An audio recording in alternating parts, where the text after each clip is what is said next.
Hello students, आज हम discuss करेंगे कि जो नीट स्टूडेंट्स हैं उनके लिए फिजिक्स फोबिया क्यों है। और इसके लिए हमारे पास बहुत ही यंग, बहुत ही एक्सपर्ट और बहुत ही एक्सट्रोवर्ट फिजिक्स फैकल्टी जो खुद आईआईटीएन भी हैं और अभी कुछ साल पहले उन्होंने आईआईटी पास की है, तुषार सांगवान सर।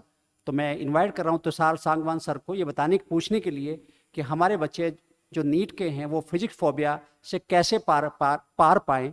तो तुषार सर आइए। तो तुषार सर मेरे साथ हैं। आज थोड़ा सा मैं ये बता दूं आपको कि आज जोड़ी छोटे मियाँ बड़े मियाँ नहीं हैं, आज दोनों छोटे मियाँ हैं। क्योंकि जब मैं फिजिक्स वाले और केमिस्ट्री सर के साथ होता हूँ तो बड़े मियाँ होते हैं, मैं छोटा मियाँ होता हूँ। उनकी हाइट मुझसे काफ़ी ज़्यादा है, पर आज आपको डिफरेंस नहीं दिखाई दे रहा होगा। चलिए खैर, ये तो अलग बात थी। तो मैं सर से रिक्वेस्ट कर रहा हूँ कि वो आपको उन समस्याओं जो मैं पूछने जा रहा हूँ उसको बताएं। तो सर, मेरा पहला क्वेश्चन आपसे ये है, जैसे आप भी नीट के बैच ले रहे हो और मैं तो शुरू से नीट ले रहा हूँ क्योंकि मेरा सब्जेक्ट तो बायोलॉजी है। तो जो बच्चे बोलते हैं उनका सबसे ज़्यादातर बच्चों को क्वेश्चन नहीं होता है कि सर नीट से डर लगता है, सॉरी फिजिक्स से डर लगता है। अब ये फिजिक्स का डर कैसे भगाया जाए, ये आप बच्चों को बताएं। Thank you sir. हेलो बच्चों, मेरा नाम तुषार सांगवान है, जैसा सर ने बताया। और ये बहुत एक कॉमन प्रॉब्लम है कि बच्चे केमिस्ट्री और बायो में फिर भी अच्छा स्कोर कर रहे होते हैं, लेकिन फिजिक्स में वो थोड़ी प्रॉब्लम फेस करते हैं। और उस प्रॉब्लम के होने के बहुत सारे रीजंस हैं, लेकिन एक फिजिक्स फोबिया का जो सबसे बड़ा रीज़न है नीट एस्पिरेंट के लिए, वो रीज़न ये है कि उन्हें मैथ्स से थोड़ा डर लगता है। और उस मैथ्स के डर को आप बहुत सारे स्टेप्स हैं जिनके थ्रू कम कर सकते हैं, लेकिन आज मैं आपको उसके कुछ सॉल्यूशंस देना चाहूँगा। क्योंकि फिजिक्स सब्जेक्ट ऐसा है जो कि मैथ्स का एप्लीकेशन है आपकी डेली लाइफ में। जैसे भले ही आप उसे बर्नौली थ्योरम से समझें, आप उसे रोटेशनल मोशन से समझें, आप उसे न्यूटन्स लॉज ऑफ मोशन से समझें, ये सब मैथमेटिक्स का एप्लीकेशन है जो आपकी डेली लाइफ में हो रहा है। और आपको जो मैथ्स है उसे बिल्कुल इग्नोर नहीं करना है। ये सबसे पहला स्टेप है जो आप अपना जो फिजिक्स फोबिया है उसे कम करने के लिए यूज कर सकते हैं। तो सबसे पहली चीज ये है कि आपको मैथ्स से बिल्कुल नहीं डरना है। मैथ्स बिल्कुल, आपको रिगरस मैथमेटिक्स पढ़ने की जरूरत भी नहीं है, लेकिन जब भी आप अपनी नीट की तैयारी शुरू कर रहे हैं या फिर अगर आप बीच में भी हैं और प्रॉब्लम फेस कर रहे हैं फिजिक्स को पढ़ते हुए, तो ये सबसे पहली चीज आपको करनी है कि आप पहले अपना टाइम बेसिक मैथमेटिक्स पर लगाएं। बेसिक मैथमेटिक्स से मेरा मतलब है आप कैलकुलस पढ़ें। कैलकुलस मतलब डिफरेंशिएशन, इंटीग्रेशन। उसके बाद आप ग्राफ पढ़ें, आप ट्रिग्नोमेट्री पढ़ें। अगर आप ये सारे टूल्स तैयार कर लेते हैं तो उसके बाद आपको फिजिक्स पढ़ने में कंपैरेटिवली कुछ कम प्रॉब्लम होगी, या फिर आप ये बोल सकते हैं कि अब आप उसे अच्छे से अप्लाई कर पाएंगे। आप एक एग्जांपल के थ्रू इसे समझिए। मान लेते हैं आप अपने घर में एक कारपेंटर को बुलाते हैं और उसके पास टूल्स बहुत अच्छे नहीं है, लेकिन वो कारपेंटर बहुत अच्छा है।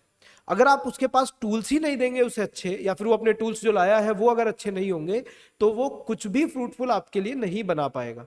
मतलब टूल्स की ज्यादा इंपॉर्टेंस है। और इसीलिए आपको सबसे पहले जो बेसिक मैथमेटिकल टूल्स हैं, जिसे हम बेसिक मैथ्स के नाम से जानते हैं, आपको उससे बिल्कुल डरना नहीं है, घबराना नहीं है। सबसे पहले आपको उसी पर काम करना है। तो सर, ये मेरे ख्याल से एक बहुत बड़ा रीजन है जो बच्चे फेस करते हैं शुरू में। सर, मुझे ये भी जानना है आपसे, जो फिजिक्स है उसको पढ़ने का सही तरीका क्या है। मैंने अक्सर देखा है कुछ बच्चे कहते हैं कि थ्योरी तो हो जाते, न्यूमेरिकल नहीं होते। कुछ कह रहे हैं न्यूमेरिकल कुछ होते हैं, सारे नहीं होते। तो क्या इसका भी कोई सोल्यूशन है कि थ्योरी और न्यूमेरिकल कैसे वो बैलेंस करें ताकि वो नीट में एक अच्छा स्कोर कर सकें। तो आप इसको थोड़ा सा बताने की कोशिश करें ताकि बच्चों को इसका फ़ायदा हो। जी सर, बिल्कुल आपने सही कहा। ये भी एक बहुत कॉमन मिस्टेक है, एक बहुत कॉमन प्रॉब्लम है जो बच्चे फेस करते हैं कि थ्योरी उन्हें समझ में आ जाती है, क्लास में जो पढ़ा रहे हैं वो उन्हें समझ में आ जाता है अच्छे से, लेकिन वो न्यूमेरिकल नहीं कर पाते हैं।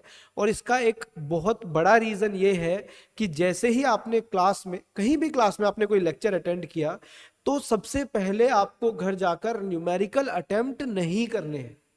जब आपने एक लेक्चर पढ़ा है उसके बाद आपकी कुछ प्रायोरिटी होनी चाहिए, तब आपको न्यूमेरिकल अटेम्प्ट करना है। न्यूमेरिकल अटेम्प्ट करना आपका एक थर्ड या फोर्थ स्टेप होना चाहिए जब आपने लेक्चर अटेंड किया है उसके बाद। जैसे आपने मान लेते हैं किसी एक चैप्टर का लेक्चर अटेंड किया क्लास में, उसके बाद आपको घर जाकर सबसे पहले जो आपने क्लास में नोट्स बनाए हैं वो रिवाइज करने हैं, जिसमें अगर 1 घंटे की क्लास है तो मेरे ख्याल से आप वो 15 से 20 मिनट के अंदर रिवाइज कर सकते हैं, क्योंकि आपने वो उसी दिन पढ़ा हुआ है। उसके बाद आपको एनसीईआरटी रीड करनी है। भले ही आपको एनसीईआरटी बेकार लगे, आपको लगे कि एनसीईआरटी में बहुत टफ लैंग्वेज लिखी हुई है, आपको लगे कि एनसीईआरटी में उतने अच्छे से नहीं समझाया हुआ है, तब भी आपको एनसीईआरटी रीड जरूर करनी है। तो ये आपका सेकंड स्टेप होना चाहिए कि आपने जब लेक्चर अटेंड किया उसके बाद आप घर जाकर अपने नोट्स एक बार रिवाइज करें जो आपने क्लास में पढ़ा है वो, और आपको एनसीईआरटी रीड करनी है। एनसीईआरटी रीड करने के बाद आपको एग्जाम्पल्स देखने हैं। एग्जाम्पल से हमें ये आइडिया होता है कि इस टॉपिक से किस टाइप के क्वेश्चंस बनाए जा सकते हैं, क्योंकि हर एक टॉपिक में बहुत अलग अलग तरीके के क्वेश्चंस बन सकते हैं। तो जब तक आप इस चीज से गो थ्रू नहीं होंगे कि किस किस टाइप के क्वेश्चन इसमें बनेंगे, तब तक आपके लिए थोड़ा मुश्किल रहेगा हर बार एक नए क्वेश्चन को टैकल करना। तो आपको एग्जाम्पल्स के थ्रू जाना है, और उसके बाद आपका लास्ट स्टेप होना चाहिए, जब आपको एग्जाम्पल से थोड़ा ये आइडिया हो जाए कि किस टाइप के क्वेश्चन इस टॉपिक से बन रहे हैं, उसके बाद आपको न्यूमेरिकल्स अटेम्प्ट करने हैं। ये तो देखिए, सर ने बोला, एक वर्ड बोला एनसीईआरटी, और मैं भी मानता हूँ बेसिक बुक है, हालांकि इस पर मेरी बायो के लिए एक वीडियो भी आने वाली है। लेकिन मैं सर से जानना चाहता हूँ, क्या एनसीईआरटी का फिजिक्स में काफ़ी बड़ा रोल है, या कितना रोल है, और उसके कितनी वेटेज एग्जाम में है, फिजिक्स क्वेश्चंस में है? तो सर ज़रा इसको भी आप थोड़ा ब्रीफली बताएं, ताकि बच्चा उसको और सीरियसली ले।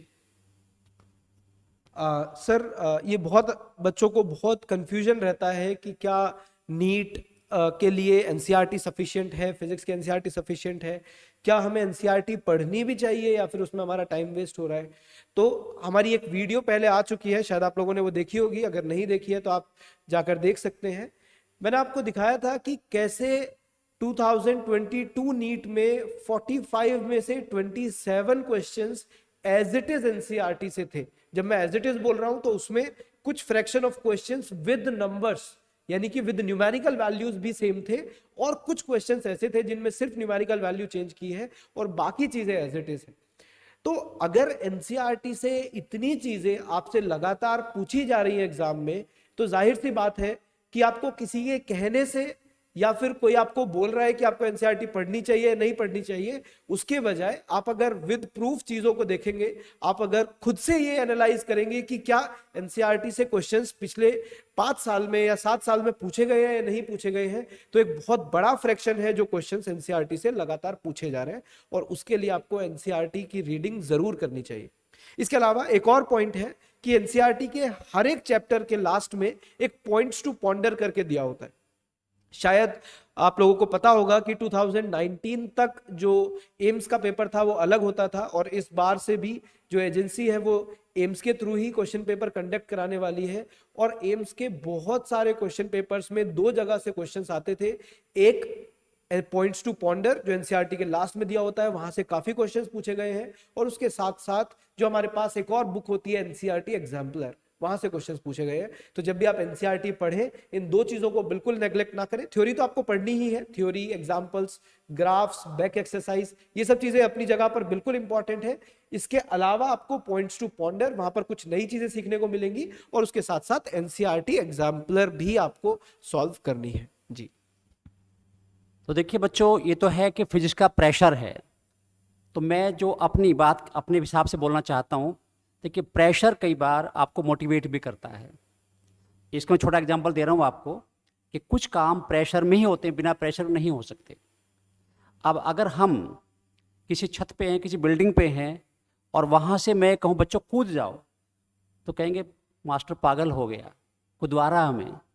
और मैं ये कहूँ कि जान बचाने के लिए एक रास्ता, कूद जाओ, चारों तरफ आग लगी हुई है, तो शायद मैं सबसे पहले कूदूँ, मेरे साथ सब कूदेंगे, क्योंकि प्रेशर है। अब एक ही रास्ता जान बचाने का है। तो बिल्कुल यही है कि जो प्रेशर फिजिक्स का है, उसका सॉल्यूशन ढूंढने की कोशिश करनी चाहिए। देखिए, प्रॉब्लम हमें पता है, ये प्रॉब्लम है, पर जब तक हम प्रॉब्लम में उलझे रहेंगे, सॉल्यूशन नहीं मिलेगा। तो जो भी आपकी प्रॉब्लम, सॉल्यूशन की तरफ जाना चाहिए, उसके लिए अपने टीचर को जरूर कॉन्टेक्ट करना चाहिए, क्योंकि मुझे लगता है कि फिजिक्स में टीचर का साथ बहुत बड़ा रोल है। जब मैं तुषार सर देखता हूँ बच्चों बीच में बैठे रहते हैं और न्यूमेरिकल बताते रहते हैं ये ऐसे ऐसे ऐसे, तो हमें ऐसे टीचर चाहिए फिजिक्स में जो हमारे साथ कंधे से कंधे मिलाकर खड़े हो सकें और हमारी छोटी छोटी प्रॉब्लम को भी सोल्व कर सकें। ये मुझे लगता है, क्योंकि मैं खुद भुगत रहा हूँ कि जब फिजिक्स वाले टीचर से हम पूछते थे तो शायद वो डांट देते थे, उनके पास टाइम नहीं होता था हम बता दें, तो हम प्रॉब्लम नहीं पूछ पाए, जिसकी वजह से फिजिक्स वीक होती चली गई और डॉक्टर बनने का सपना फिजिक्स ने तोड़ दिया। पर हम चाहते हैं कि आपका ये सपना पूरा हो और उसके लिए हम पूरे प्रयास कर रहे हैं और उम्मीद है कि आज के इस लेक्चर से, सर के इस एडवाइस से आपको निश्चित रूप से बेनिफिट होगा। इसको एडॉप्ट कीजिए, फॉलो कीजिए। केवल सुन के बैठ जाना सफिशिएंट नहीं है, उसको अप्लाई करना सफिशिएंट रिजल्ट उससे आएगा और उम्मीद करते हैं कि आप इसको पूरी तरह से फॉलो करोगे। और आज की इस एपिसोड को हम यही रोक रहे हैं इस उम्मीद के साथ कि आपको इससे बेनिफिट हुआ है और हम उम्मीद ये भी करते हैं कि जो आप इसको देख रहे हो आप इसको सब्सक्राइब भी करें हमारे चैनल को, क्योंकि आपका सब्सक्रिप्शन हमारे मायने रखता है। अपने कमेंट जरूर भेजें, आपकी जो प्रॉब्लम, कुछ बच्चों कमेंट आ भी रहे हैं और उसी के बेस पे हम आगे वीडियो भी बनाने जा रहे हैं। तो thanks for this video. Thank you so much.